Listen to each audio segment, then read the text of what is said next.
2013 সালে হেমন্ত ইসলামের যে আন্দোলন ছিল, শাপলা চত্বরে যে গণহত্যা হয়েছে, সেই গণহত্যার 77 জন শহীদকে আমরা স্বীকৃতি দিয়েছি এবং তাদের পরিবারের পাশে দাঁড়ানোর চেষ্টা করেছি।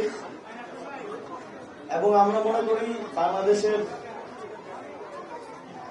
কোনো একটি জনগোষ্ঠীকে পিছনে ফেলে বা কোনো একটি জনগোষ্ঠীকে রেখে বাংলাদেশের উন্নয়ন এবং অগ্রগতি সম্ভব না। ঠিক যেমন ভাবে প্রত্যেকটি গণতান্ত্রিক আন্দোলনে এবং সর্বশেষ জুলাই গণঅভ্যুত্থানে মাদ্রাসার ছাত্ররা, আলেম ওলামারা এগিয়ে এসেছেন, ঠিক সেরকম ভাবে বাংলাদেশের ভবিষ্যৎ অগ্রগতি, নতুন বাংলাদেশ গড়ার ক্ষেত্রে আপনাদের অংশগ্রহণ এবং অর্থবহ অংশগ্রহণ আমরা কামনা করি। যখন আমি এই এলাকায় আসছিলাম তখন দেখছিলাম যে এই এলাকার যোগাযোগ, যাতায়াত সহ নানা ধরনের সমস্যা রয়েছে। বিশেষ করে বেড়িবাঁধে যাওয়ার ক্ষেত্রে ব্রিজের সংকট রয়েছে।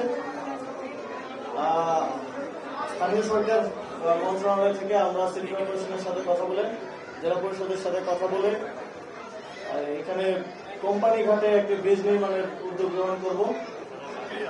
এবং আলহামদুলিল্লাহ আমরা মনে করি যে আমাদের ঢাকা, এই কিছুদিন আগে আমরা একটা নিউজ দেখলাম যে ঢাকা পৃথিবীর 3য় বৃহত্তম শহরে পরিণত হয়েছে জনসংখ্যার দিক থেকে।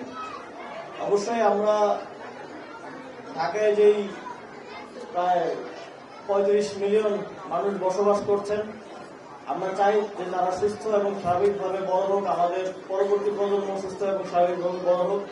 সেজন্য আমরা মনে করি যে ঢাকায় আরো বেশি উন্মুক্ত স্থান, বিশেষ করে খেলার মাঠ প্রয়োজন।